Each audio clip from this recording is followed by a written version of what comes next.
සාදරෙන් පිළිගන්න පොතේ හැමදෙනාවම මේ දවස්සල මේ ක්ලාස්වල අපි උගන්නනකොට ඒවගේම මේ ටෙලිග්‍රෑම් එකෙන් ආපු මේ පෞද්ගලික මැසේජස් ගොඩක් වැලුහාම මේ ඒ අතරින් ගොඩ දෙනෙක් අහලා තිබිච්ච ප්‍රශ්නකට උත්තර දෙන්න තමයි ඇතර මේ වීඩියෝ එක කරන්න කියලා හිතුවේ. එතකොට ඔගුලු තම්නෙල් එකෙත් දකින්න ඇති මේ අහිතකර චක්‍රයක් නැත්තං විශස් සයිකල් එකක් කියලා අපි ඉංග්‍රීසින් කියනවා. හරිද? නැත්තම් මේ අහිතකර චක්‍රයක් සිංහලට පරිවර්තනය කළාම එන්නේ. හරි, එතකොට මේ අහිතකර චක්‍රයක් කියලා කියන එකට ඔයත් අහුවෙලා ඉන්නවද කියලා කියන එක තමයි මේ අපි කතා කරන්න එන්නේ. එතකොට අපිට එන ප්‍රශ්න අපි කතා බහ කරන නේද, අපිට අහන දේවල් වලින් ඇත්තටම තේරෙනවා සෑහෙන දෙනෙක් හරි සාදශය බහුතරයක් දෙනා මේ විශේෂයෙන් A level කරන මේ කියන විදිහේ අහිතකර චක්‍රයකට අහුවෙලා ඉන්නවා කියලා. අපි මේක වෛද්‍ය විද්‍යාවේ සෑහෙන් අපිට පාවිච්චි වෙන දෙයක් මේ විශස් සයිකල් එකක් කියලා කියන්නේ. ඒතර ඒකේ මේකට අදාළ මේ අහිතකර චක්‍රය නැත්නම් විශස් සයිකල් කියලා කියන එකට අදාළ මම මේ වචනේ පාවිච්චි කරන්න ලේසි හින්දා. ඒතර මේ විශස් සයිකල් එක කියලා කියන එකට අදාළව මොලේ තියෙන රසායනය කොහොමද සහ ඔයා මේ විශස් සයිකල් එකකින් නැත්නම් අහිතකර චක්‍රයකින් ගැලවෙන්නේ කොහොමද සහ ඒක හරහා ඔයාගේ පාස් පේපර්ස් කරන්න ඔයාට තියෙන හැකියාව, එතකොට ඔයාට වැඩ කරගෙන හොඳ දිගටම වැඩ කරගෙන යන්න තියෙන හැකියාව, මේ ඔක්කොම දේවල් ටික වර්ධනය කරගන්න වැඩි කරන්නේ කොහොමද කියලා කියන එක ගැන තමයි එතකොට ඇත්තටම මේ වීඩියෝ එක කරන්න බලාපොරොත්තු වුණේ. හරි. ඉතින් මේක මෙන්න මේ වගේ දෙයක්. හරි. ඔයා හිතන්නකො පුතේ දැන් අපි දැන් මේ අද මෙදින එදිනදා තියෙන මෑත කාලීන උදාහරණයක් අරගත්තොත් දැන් මේ ලෝකේ උද්ගත වෙලා තියෙන තත්ත්වෙත් එක්ක ඔයගොල්ලෝ දන්නවා මේ පෙට්‍රල් වල ප්‍රශ්නයක් ලංකාවේ තියෙනවානේ. එතකොට දැන් එහෙම වෙලා තියෙන්නේ ඇත්තටම රජය විසින් කිව්වත් අපිට පෙට්‍රල් සංචිත යම් කිසි කාලයකට නැත්නම් අපි හිතමු අප්‍රේල් මාසය අග වෙනකන් කිව්වොත් ඒ ප්‍රමාණය වෙනකන් පෙට්‍රල් සංචිත තියෙනවා කියලා කිව්වට පොඩි අවුලක් වෙලා තියෙනවා. අපි එළිය දකින්නවා නේද ඔය QR උයි ඔය කොයි දේ කරත් දැන් මම මේ කතා කරන අද දවස වෙනකනොත් ටිකක් මොකද වෙන්නේ? පෙට්‍රල් පෝලින් තියෙනවා. මිනිස්සු ටිකක් ගිහිල්ලා මොකද වෙන්නේ? බය වෙලා පෙට්‍රල් ගහනවානේ. වෙනදා රුපියල් 500ක පෙට්‍රල් ගහන මිනිස්සයා දැන් අද සමහරවිට රුපියල් 1000ක 1500ක ගහනවා. ඒ විදිහට මොකද වෙලා තියෙන්නේ? මේ පෙට්‍රල් පරිභෝජනය අධික ලෙස වැඩි වෙලා තියෙනවා. එතකොට මම මේ අහිතකර චක්‍රය නැත්නම් මේ විශේෂ සයිකල් කියලා කියන එක මේ පැහැදිලි කරන්න යන්නේ ඔන්න වගේ මේ සරල සංකල්පයක් පාවිච්චි කරලා. හරි, ඒ தත්ත්වය සරල නෑ. රටේ උදා වෙලා තියෙන தත්ත්වය. නමුත් මේක පැහැදිලි කරන්න පුළුවන් අපිට ඔය දිනදා අපි දකින උදාහරණ ඇසුරේ. දැන් හිතන්නකො පෙට්‍රල් ඔය ප්‍රශ්න නිසා දැන් අපි දන්නවනේ මොන හරි ලෝකෙ උද්ගත වෙලා තියෙන තත්ත්වයක් තියෙනවනේ, මොන හරි අවුලක් තියෙනවනේ. ඒතර ඒක නිසා මොකද වෙන්නේ? මිනිස්සු ගිහිල්ලා අධික ලෙස පෙට්‍රල් පරිභෝජනය කරන්න පටන් ගන්නවා. එතකොට දැන් අපේ වගේ රටක තියෙන්නේ කුඩා සංචිත ප්‍රමාණයක්. එතකොට පෙට්‍රල් සංචිත ප්‍රමාණයක් නැත්නම් පෙට්‍රල් රිසර්වේෂන් එක නැත්නම් අපි ගබඩා කරන් තියන් ඉන්න පෙට්‍රල් ප්‍රමාණය අපිට අඩුයි. මොකෝ අපේ රටේ හරි අඩු ප්‍රමාණයක් තියෙන එක ජනාධිපතිවරයාත් පැහැදිලි කරා. එතකොට ওই වගේ අඩු ප්‍රමාණයක් තමයි තියෙන්නේ. එතකොට පෙට්‍රල් අපි පරිභෝජනය කරන එක අනවශ්‍ය විදිහට බය වෙලා හරි මොකක් හරි හේතුවක් හින්දා අනවශ්‍ය ලෙස වැඩි වුණාම සිද්ධ වෙන දේ තමයි අපේ සංචිත ටික මොකද වෙන්නේ? අධික වේගෙන් ඩ්‍රේන් වෙලා යනවානේ. අධික වේගෙන් අඩු වෙලා යනවා. ඒතර අපි පොලිමේ ඉඳගෙන බයට පෙට්‍රල් ගහනවා. ඒ ගැහුවාම අපි තියෙන සංචිත ටික නැත්නම් තියෙන රිසර්වේෂන් ටික අධික ලෙස පරිභෝජනය කරනවා. ඒතර ඒ ටික අධික ලෙස පරිභෝජනය කරාම වෙන දේ මොකද්ද? පෙට්‍රල් සංචිත ටික ඇත්තටම අඩු වෙනවා. ඒ අඩු වීම හින්දා කෘත්‍රිමව පෙට්‍රල් හිඟයක් නිර්මාණය වෙනවා. හරි? පෙට්‍රල් හිඟයක් අපි නිර්මාණය කරගන්නවා. ඒ නිර්මාණය කරගන්න ඇතුලේ තවත් පොලිම වැඩි වෙනවා. හරි? පොලිම ආයි තව වැඩි වෙනවා. ඒ වැඩි වෙන පොලිම මොකද වෙන්නේ? ඒ හින්දා ආයි කට්ටිය බයට ගිහිල්ලා පෙට්‍රල් ගහන්න පටන් අරගන්නවා. පොලිම දකින්නකොට ආපහු ඒ තියෙනගෙන ආපු චුට්ටක් හරි මොකක් හරි ඒක ඉක්මනට ඩ්‍රේන් වෙලා යනවා. ඒක ඉක්මනට නැති වෙලා යනවා. ඒක ඉක්මනට පරිභෝජනය කරනවා. ඒ හින්දා ආයි පෙට්‍රල් පෝලිං හැදෙනවා. හරි, මම මේ කියන එක ඔයගොල්ලන්ට පැහැදිලි වෙනවා ඇති මේ රූපේ දකින්නකොටත්. එතකොට ඔන්න ඔය වගේ සයිකල් එකකට චක්‍රයකට මේ පෙට්‍රල් කතන්දරේ අහුවෙලා තියෙන දැන් අද වෙනකොට. හරි. ඒතර ඒ හින්දා මොකද වෙන්නේ? මේ නරක අහිතකර චක්‍රයට ඔය අහු වුණාම අහිතකර චක්‍රයට අපි අහුවෙලා හිටියම මේ චක්‍රය ඔය කැරකෙන්න මොකද වෙන්නේ? අපි ඉන්නේ වැඩේ හෙනමම අප්සෙට් වෙන තැනකනේ. අපේ වැඩේ හෙනම අවුල් වෙන තැනකට තමයි අපි තල්ලු වෙන්නේ අවසානයේ. එතකොට මම මේ දැන් මේ අද ලෝකේ තියෙන මේ පෙට්‍රල් කතන්දරෙත් එක්ක ඕක මේ පැහැදිලි කරේ. ඒතර ඒ වගේම තමයි ඔයා විභාග ලියන්න ඉන්න එක්කෙනෙක් නම්, ඒතර ඔයා මේ A level ඉගෙන ගන්න දරුවෙක් නම් ඔයත් අහු වෙනවා මෙන්න මේ වගේ එකකට. හරිද? අපි ඒක මොකද්ද කියලා නිකන් හිතුවොත් ඔයා හිතන්නකො මොනවා හරි හේතුවක් හින්දා පුතේ අපි හිතමු ඔයා මුල් කාලේ ඉඳලා වැඩ කරගෙන ආපු එකේ මොනවා හරි ප්‍රශ්නයක් නිසා ඔයාට යම්කිසි විෂයක් ඔයාට නොතේරෙනවා. නැත්නම් යම් කිසි විෂයක් ඔයාට හරියට සෙට් වෙන්නේ නැහැ. ඒක සෙට් වෙන්නේ නැති වුනහම ඔයා ඒක වෙනුවෙන් මොකද වෙන්නේ? මහන්සි වෙන්නේ නැහැ. හරි ඔයා ඒක නොතේරෙනවා. අරතර ඒක ගණන් හදන්න යන්නෙත් නැහැ. ඒකේ ප්‍රශ්න කරන්න යන්නෙත් නැහැ. මොකක්වත් කරන්න යන්නේ නැහැ. ඒතර එහෙම යන්නේ නැති වුනහම ඔයාට ලකුණු මොකද වෙන්නේ? අඩු වෙනවා. පේපර් එකක් දුන්නාම ඒක කරගන්න බෑ. හරි සමහරවිට ටර්ම් ටෙස්ට් පේපර් එකේ ලකුණු අඩුයි. හරි එහෙම වෙනවා. ඒක තුලින් ඔයා මේ විෂය වෙනුවෙන් කැප කරන කාලේ තවත් අඩු වෙනවා. ඔයා පොඩ්ඩක්වත් ඒකට ආස හිතෙන්නේම නැහැ. ඔයාට කිසිම අපි ඒකට කියන්නේ කිසිම මොටිවේෂන් එකක් කිසිම මේ අපිට කිසිම මේ උත්තේජනයක් නැහැ නේ මේක පාඩම් කරන්න. ඔයාට කොච්චර කළත් නිකන් ඔයාට බැහැනේ මේක කියලා නේ ඔයාට හිතෙන්නේ. ඒතර වැඩ කරන්නෙම නැහැ. ඒ වැඩ කරන්නේ නැති එක ඇතුලේ ආයි පාරක් තව ඔයාට මේකේ ලකුණු අඩු වෙනවා. මේක වෙනුවෙන් වැඩ කරන්න ඔයාට හිතෙන්නේ නැහැ. ඒක හින්දා ආයි ලකුණු අඩු වෙනවා. ඒ ලකුණු අඩු වුනහම ආපහු මේක වෙනුවෙන් වැඩ කරන්න හිතෙන්නේ නැහැ. ඒතර ඔන්න ඔය වගේ සයිකල් එකකට ඔයා මේ යම්කිසි විෂයක් සම්බන්ධයෙන් උත් සම ගොඩක් වෙලාවට ඒ ලෙවල් වලදී අපිට වැඩ වෙනවා. හරි අපි ඒකට කියන්නේ අහිතකර චක්‍රයක්. ඒ විෂස් සයිකල් එකකට ඔයා අහු වෙලා තියෙන්නේ. හරිද? ඒතර ඒක ඇතුලේ ඔයාට මොකද වෙන්නේ? ලේසියෙන් ගොඩ එන්න හම්බ වෙන්නේ. ඔයා මේ සයිකල් එකේ ඒ පැත්තට කැරකි අගාධයටම තල්ලු වෙනවා. හරිද? ඒතර මම අර කලින් කිව්වා වගේ මේ දවස්වල ඔය අහන ප්‍රශ්න ඔය වගේ දේවල් ගත්තහම ඒව වල තියෙන්නේ ගොඩාක් දුරට මෙන්න මේ සයිකල් එකට අහුවෙච්ච කතන්දර. ඒ කියන්නේ ගොඩක් අය කියන කතාවක් තමයි මේ අපි වැඩ කරන්න යනවා වැඩ කරගෙන යනවා අපිට මේ වැඩ කරන එකේ කන්සිස්ටන්සි එක නැත්තම් එක දිගට වැඩ කරන එක ඔයාලට තියාගන්න බෑ කියලා. ඒතර මේකේ පුතේ මම පොඩි පැහැදිලි කිරීමක් කරන්නම් මේ අපේ මොලේ ඇත්තටම දැන් ඔයා හිතන්නකෝ විභාගෙට ඔයා මෙහෙම වැඩ කරනවා කියලා ඔයා හිතනවා අද දවසේ පැය 10ක් පාඩම් කරනවා. හැබැයි ඔයා තව දවස් දෙකක් හෙට අනිද්දා දවස් දෙකම මෙලෝ වැඩක් කරන්නේ නැහැ. හරි? ඊට පස්සේ ආපහු අනිද්දා හරි ආයෙ ඔයා පැය 10ක් වැඩ කරනවා. හරි? එහෙම කරන එක පුතේ එච්චර ලොකු මොකක් නැද්ද?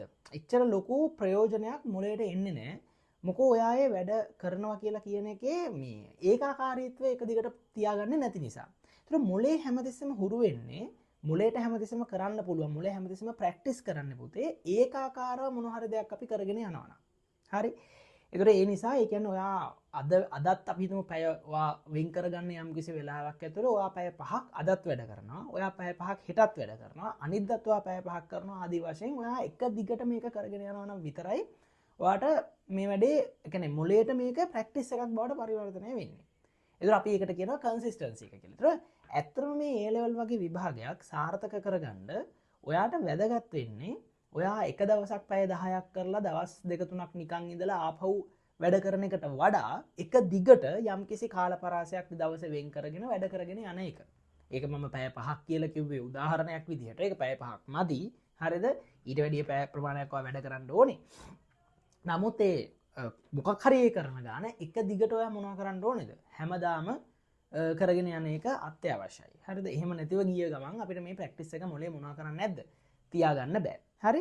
ඉතින් ඒ හින්දා අපි මේ විෂස් සයිකල් එකෙන් නැත්තම් මේ විෂම චක්‍රයෙන් නැත්තම් මේ අහිතකර චක්‍රයෙන් ඔයා ගැලවෙන්න ඕනි.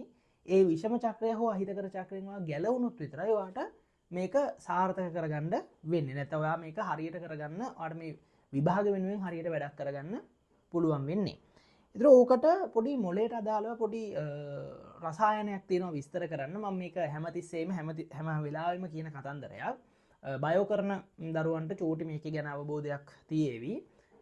අපි කියන්නේ වෛද්‍යවරයෙක් හින්දා මට ඒක පැහැදිලි කරන්න පුළුවන්. ඒක නිකන් කියන්නේ මේක නොතේරෙනවා නම් මැත්ස් කරන අයට වුණත් මේක සරල මට්ටමින් පැහැදිලි කරලා දෙන්න. සාමාන්‍යයෙන් අපේ මොලේ පුතේ හැදිලා තියෙන්නේ ස්නායු වලින්. හරිද? අපි ස්නායු සෛල නැත්නම් නියුරෝන් කියලා කියන මේ ස්නායු සෛල වලින් තමයි අපේ මොලේ හැදිලා තියෙන්නේ. ඒතර මොලේ ඔය ස්නායු සෛල වගේ ස්නායු සෛල මිලියන ගණනක් තියෙනවා. හරි? එතකොට දැන් මේ ස්නායුවකින් ස්නායුවක් ඇතුලේ මේ ස්නායු ආවේග කියලා කියන ඒවා ගමන් කරන්නේ. නැත්නම් මේ නියුරෝනයක ස්නායු ආවේග ගමන් කරන්නේ ඉලෙක්ට්‍රික් කරන්ට් එකක් විදිහට. නැත්නම් පොඩි ධාරාවක් විදිහට. හරි? නමුත් මේ ධාරාවක් විදිහට මේ නියුරෝනය තුල මේ ආවේග ගමන් කරාට පුතේ ඒ ආවේගය අග කෙළවරේදී නියුරෝනයේ අග කෙළවරේදී තවත් නියුරෝනයක් හා සම්බන්ධ වෙන නියුරෝනයක් හැදෙන්නේ නියුරෝනයක ඇක්සනය නැත්නම් අපි අක්ෂණය නැත්නම් ඇක්සෝන් කියලා කියනවා. මේ ඇක්සෝන් එක ගිහිල්ලා ඉවර වෙලා උපාගමය කියලා පොඩි හන්දියකින් තවත් ස්නායුවක් හා සම්බන්ධ වෙනවා. එතකොට මේ උපාගමය කියලා කියන හන්දිය පුතේ හැදිලා තියෙන්නේ ස්නායු පටල දෙකකින්. ඒ අතරමැද අවකාශය හිස් හෝ මොනවා හරි ස්නායු නොවන වෙනත් ද්‍රව්‍යකින් තමයි ඒ කොටස සමන්විත වෙලා තියෙන්නේ. එතකොට මේ එක තැනකින් තවත් තැනකට මේ ස්නායු ආවේගය නැත්නම් මේ නියුරෝනයේ සිට මේ ස්නායු ආවේගය එහා පැත්තේ නියුරෝනයට සම්ප්‍රේෂණය කරවන්න මේ උපාගමය කියලා කියන එක අතර මැද්දේ තියෙනවා පොඩි රසායනික ද්‍රව්‍යයක්. හරිද? මේ රසායනික ද්‍රව්‍යයකට අපි කියනවා ස්නායු සම්ප්‍රේෂක ද්‍රව්‍යයක් කියලා. හරි? නැත්නම් ඉංග්‍රීසියෙන් අපි කියනවා මේකට නියුරෝ ට්‍රාන්ස්මිටර් එකක් කියලා. ඒතර මේ ස්නායු ආවේගය එහා පැත්තේ නියුරෝනය වෙත ගෙනියන රසායනික ද්‍රව්‍ය. එතකොට ඔය රසායනික ද්‍රව්‍යයට හැකියාව නැහැ අර නියුරෝනයේ ඇතුලේ ගමන් කරන ස්නායු ආවේගය වගේ වේගයෙන් එහා පැත්තේ ස්නායුවට ආවේගය අරගෙන යන්න. මොකෝ ඒක කෙමිකල් එකක්නේ. ඒක ඔයාලට තේරෙනද? ඒක රසායනික ද්‍රව්‍ය. ඒතර එතන රසායනික ක්‍රියාවලියක් එතන සිද්ධ වෙන්නේ. අරක විද්‍යුත් ක්‍රියාවලියක්. ඔයා දන්න දේ තමයි විද්‍යුත් ක්‍රියාවලිය රසායනික ක්‍රියාවලියකට වැඩිය ඉතා වේගයෙන් සිද්ධ වෙනවා. ඒතර හින්දා නියුරෝනයේ එක කෙලවරක ඉඳලා අනිත් කෙලවරට වේගෙන් ස්නායු ආවේගය ගමන් කරාට ස්නායුව ඉවර වෙන නියුරෝනේ ඉවර වෙන තැන ඉඳලා එහා පැත්ත දැනට මේ ආවේගය අරගෙන යන එක ඉතා වේගයෙන් සිද්ධ වෙන්නේ නැහැ. ඒතර ඒක කරන්න මම අර කලින් කිව්වා වගේ නියුරෝ ට්‍රාන්ස්මිටර් එකක් අවශ්‍යයි. තියෙන ප්‍රශ්නේ තමයි ඔය නියුරෝ ට්‍රාන්ස්මිටර්ස් වර්ග ගොඩාරියක් මොළය ඇතුලේ තියෙනවා. හරි? ඒතර මේ මොළය ඇතුලේ තියෙන ස්නායු ආවේග ද්‍රව්‍ය නැත්නම් නියුරෝ ට්‍රාන්ස්මිටර්ස් කියලා කියන ඒවා ඒ කාලේ O level වලදී සමහරවට අහලත් ඇති. බයෝ කරන අය නම් A level වලදීත් අහලා ඇති. නැත්නම් සාමාන්‍ය දැනීම හරහා හෝ කුමක් හෝ ඔස්සේ මේවා අහලා ඇති. අපි අහලා තියෙන ඇසිටයිල් කෝලින් නොඇඩ්‍රිනලින් හරිද ඇඩ්‍රිනලින් හරි එතනින් ගියාම ගැබා ඇමයිනෝ බියුටයිරික් ඇසිඩ් කියලා කෙමිකල් එකක් තියෙනවා සෙරටොනින් 5HT කියලා රසායනික ද්‍රව්‍යයක් තියෙනවා මේ වගේ රසායනික ද්‍රව්‍ය විශාල ප්‍රමාණයක් මේ නියුරෝ ට්‍රාන්ස්මිටර්ස් විදිහට වැඩ කරනවා හරි තව තියෙනවා සබ්ස්ටන්ස් P කියලා වගේ එක එක විදිහේ නියුරෝ ට්‍රාන්ස්මිටර්ස් නැත්නම් ස්නායු ආවේග ද්‍රව්‍ය තියෙනවා දැන් ප්‍රශ්නේ තියෙන නියුරෝ ට්‍රාන්ස්මිටර්ස් තියෙනවා දැන් ප්‍රශ්නේ තියෙන්නේ මේ නියුරෝ ට්‍රාන්ස්මිටර්ස් වල පුතේ සමහර නියුරෝ ට්‍රාන්ස්මිටර්ස් නැත්නම් සමහර ස්නායු සම්ප්‍රේෂණ ද්‍රව්‍ය ටිකක් මොලේ මොනවා කරන්නේවද මොලේ ටිකක් උත්තේජනය වැඩි කරන ඒවා. ඒ කියන්නේ මේ ස්නායු ආවේගයේ සිට එහා පැත්තේ නියුරෝනේ ගමන් කරන ආවේගය එහා පැත්තකට අරගෙන යද්දී හරිද එයා ටිකක් මේක මොනවා කරලා දරන් යන්නේ. ටිකක් මේක ස්ටිමියුලේට් කරලා නැත්නම් තව ටිකක් උත්තේජනය කරලා තමයි අරගෙන යන්නේ. සමහර ඒවා තියෙනවා එහෙම කරන්නේ නැතුව මේ ආපු ආවේගය ටිකක් යටපත් කරලා අරගෙන යන ඒවා. ඒක උදාහරණයක් විදිහට මේ යටපත් කරලා අරන් යන එක්කෙනෙක් තමයි ගැබා කියලා කියන්නේ. හරිද? උත්තේජනය කරලා අරන් යන එක්කෙනෙක් තමයි ඩෝපමින් කියලා කියන්නේ. හරි? ඩෝපමින් කියලා කියන්නේ තෝ වගේ නියුරෝ ස්නායු සම්ප්‍රේෂණ ද්‍රව්‍යයක්. ඉතින් ඒ වගේ උත්තේජනය කරලා අරන් යන එකක් තමයි ඩෝපමින් කියලා කියන්නේ. එතකොට දැන් අපේ මොලේ පුතේ මේ ඩොපමින් ප්‍රමාණය යම් ප්‍රමාණයක් හරි ඔයාට වැඩි කරන්න පුළුවන් නම් ඩොපමින් කියලා කියන්නේ ඇත්තටම සතුට. හරිද? එතනින් ගියාම ඔයාගේ මේ අපි ඒකට කියන්නේ ඔයාට අර ඔයා වැඩ කරන්න ස්ටිමියුලේට් වෙන නැත්නම් ඔයාගේ මොලේ හොඳ ඇක්ටිව්ලි තියාගන්න රසායනික ද්‍රව්‍යයක්. ඒතර ඔයා මොනවා හරි දෙයකින් චූටි හරි සාර්ථකත්වයක් ලබනවා නම් ඒ සාර්ථකත්වයෙන් ඔයා සතුටු වෙනවා නම් හරිද? ඩොපමින් කියලා කියන්නේ අන්න ඒ මොහොතේදී ඔයාගේ ස්නායු ආවේග ගමන් කිරීමට දායක වෙන රසායනික ද්‍රව්‍යයක්. ඒතර ඩොපමින් ප්‍රමාණය ඔයා වැඩි කරගන්න එක තමයි ඇත්තටම ඔයාට වැඩ කරන්න පුළුවන් අවස්ථාව උදා කරලා දෙන්නේ. ඒතර මොළයට මේ ඩොපමින් කියලා කියන එකේ හින්දා අත්‍යවශ්‍යයි. මොළයට අත්‍යවශ්‍යයි. ඒතරම අපිට අත්‍යවශ්‍යයි. හරිද?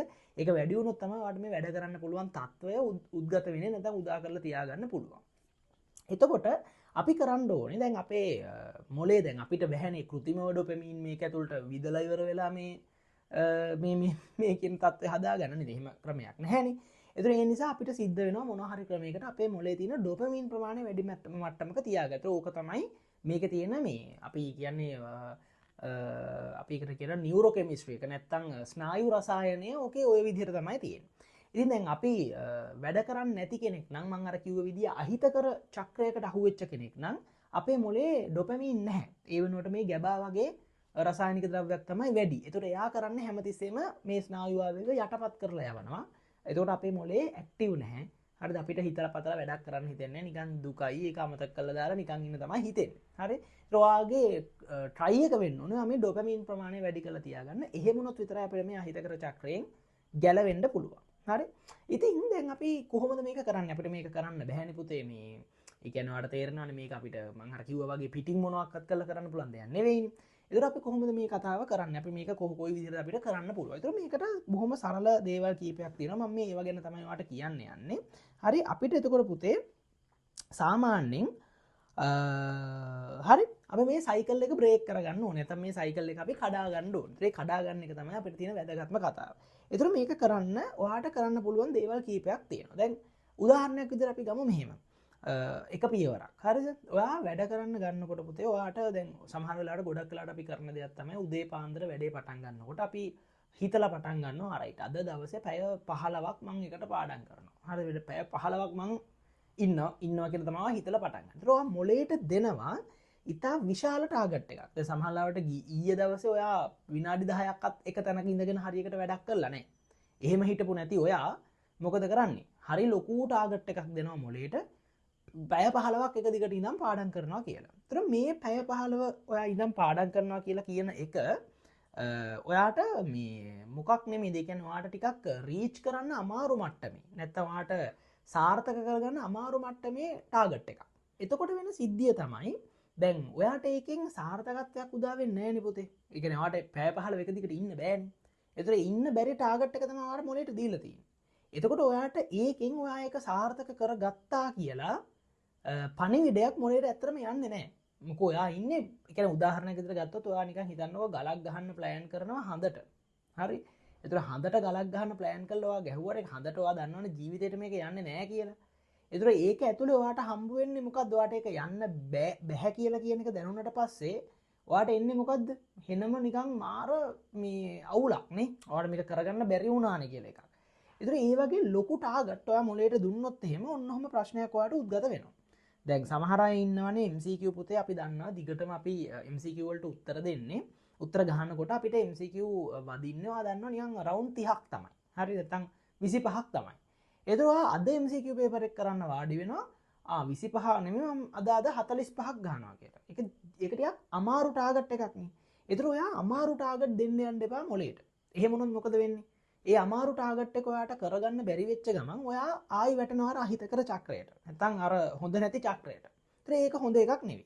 ඒතර මේකෙන් ගැලවෙන්න තියෙන පළවෙනි දේ තමයි ඔයා මොලේට දෙන්න ටිකක් රීච් කරන්න පුළුවන්. නැත්නම් ටිකක් සාර්ථක කරගන්න පුළුවන් ටාගට් එකක් මුලින්ම. හරි? පස්සේ ඔයාට හිමින් හිමින් මේක වැඩි කරගෙන යන්න පුළුවන්. උදාහරණයක් විදිහට MCQ 25ක් නම් අපිට හැමදාම හරියන්නේ.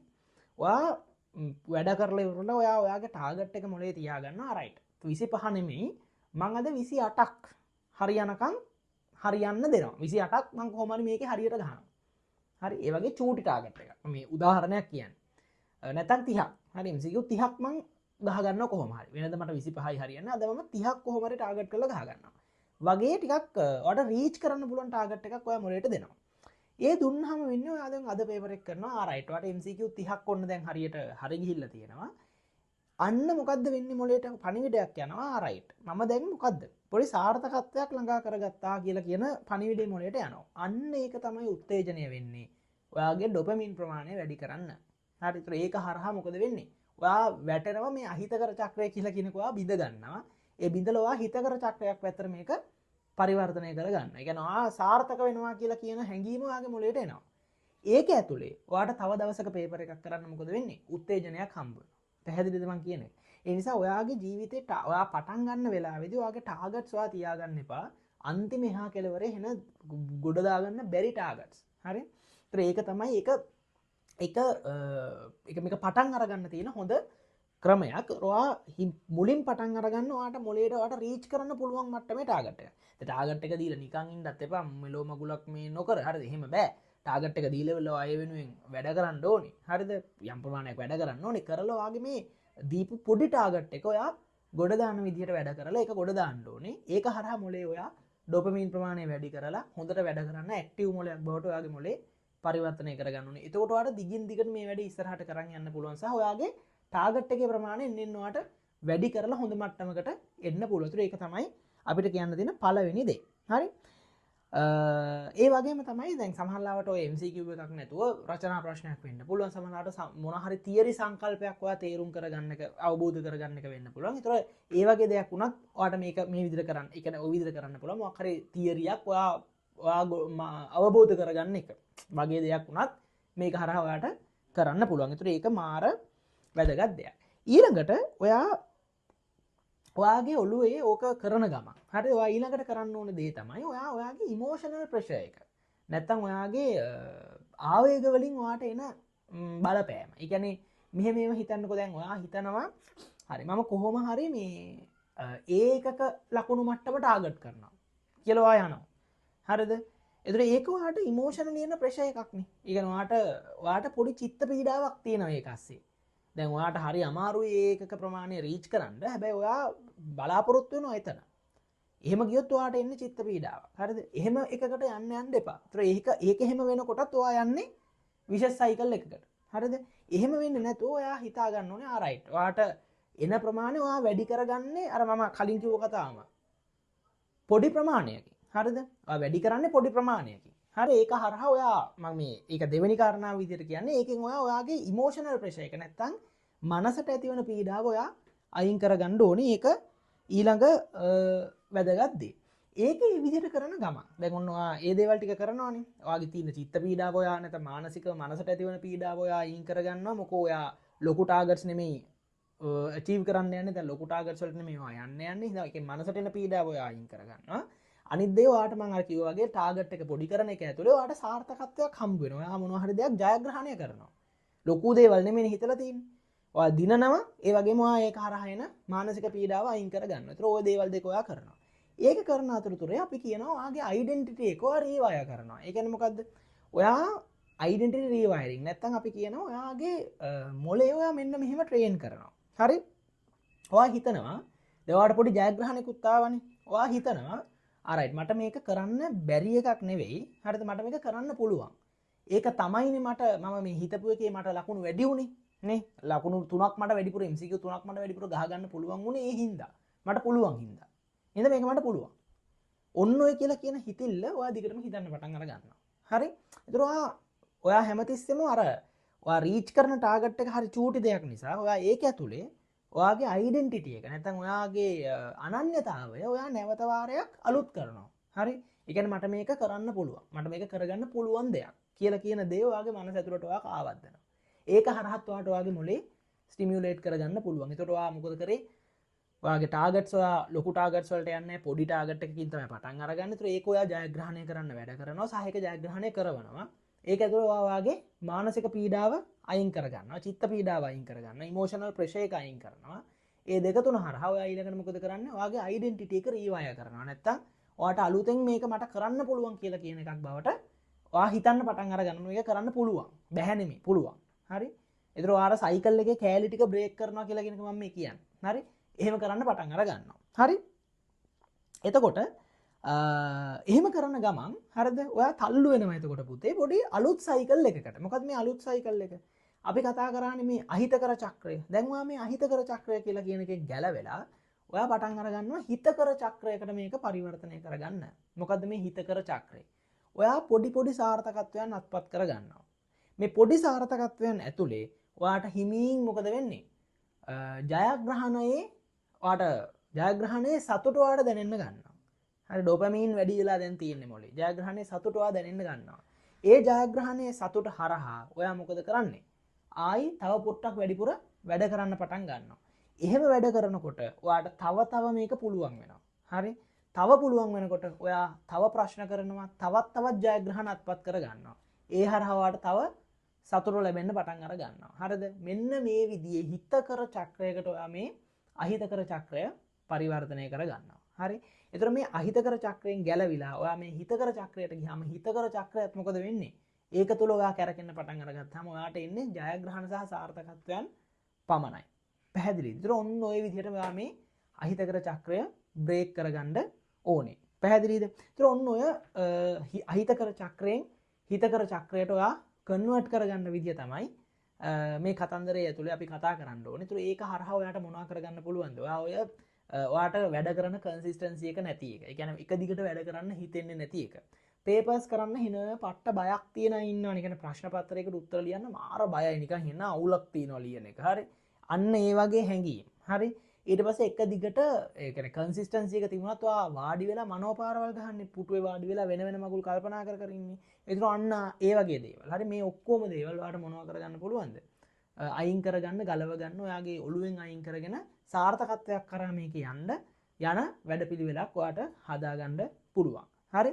ඒතර ඒක අපිට ආපු ප්‍රශ්න ඇතුළේ මම මේ විශේෂ සයිකල් කියලා කියන සංකල්පය සහ ඒකට අදාළ බ්‍රේන් කෙමිස්ට්‍රි එක මොලේ තියෙන රසායනය තමයි ඔය පැහැදිලි කරේ. ඒතර අහිතකර චක්‍රය කොහොමද මේ හිතකර චක්‍රයක් බවට පරිවර්තනය කරගන්න කියලා කියන වැදගත් කතාව තමයි මේ වීඩියෝ එක ඇතුළේ අපි කතා කරේ. හරි?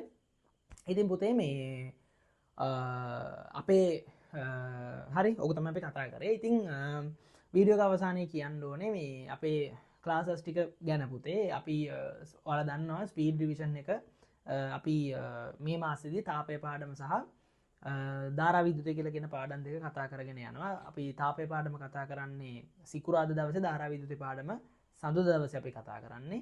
බදාදා දවසේ අපේ පේපර් ක්ලාස් එක තියෙනවා. ඒකටත් ඔයගලන්ට ජොයින් වෙන්න පුළුවන්. හරි? ඒතර මේ පණිවිඩ ටිකත් මම කිව්වේ ක්ලාසස් ගැන අප්ඩේට් එකක් දෙන්න ඕන හින්දා. හරි? ඉතින් ওই ටික තමයි අපිට කතා කරගන්න තියෙන්නේ. එහෙනම් මම හිතනවා මේකෙන් මොකක් හරි ප්‍රයෝජනයක් ඔයගලන්ට වුණා කියලා ඔයගලන්ගේ අධ්‍යාපනික වැඩ කටයුතු ඉස්සරහට අරගෙන යන්න. ඉතින් එහෙනම් අපි අලුත් වීඩියෝ එකකින් හම්බුවෙමු.